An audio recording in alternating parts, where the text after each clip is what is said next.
Welcome to Excel at Excel.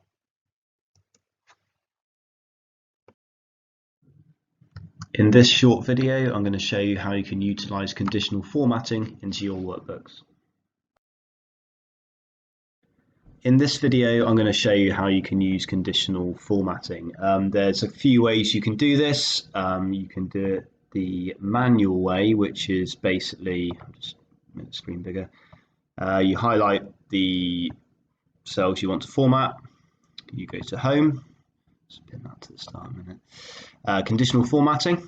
Okay, so that's on the Home tab, and you've got lots of different icon sets, color scales, etc. So if you click this one here, the green, yellow, red color scale, it's basically picking the lowest value as being red and the top as being green. So if you select that, then that changes that for you all along there.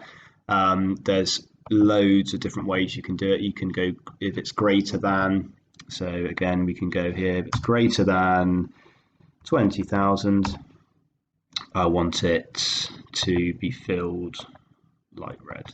Okay, so there's loads of different ways you can do it, and I suggest kind of looking at this and just creating your own styles. You can do it manually, so you can create a new rule.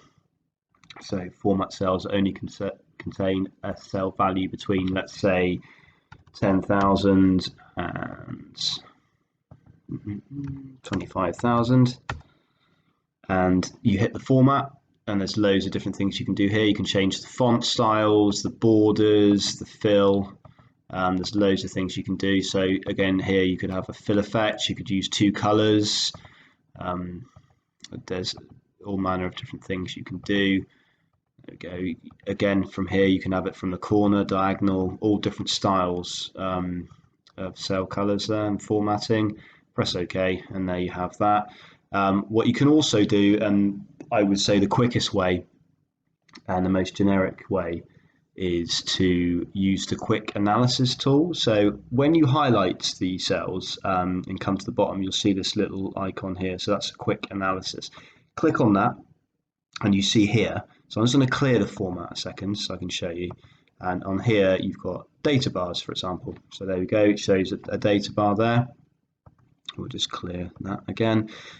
You can also have color scales. Again, it automatically thinks that the highest value is going to be green, lowest is red. Again, you can change that manually using the conditional formatting here, but it's just a really quick way to change the way your reports look.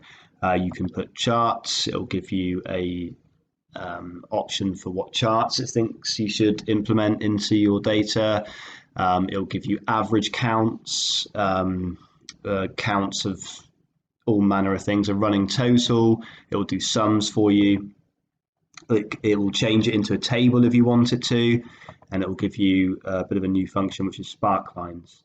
So there's lots and lots of different ways you can format your data, and it's certainly worth looking through, and again making sure that it's not kind of style over substance as well. You want it to just stand out for what you want it to stand out for, but that's just a very quick insight into all the different things you can do with conditional formatting.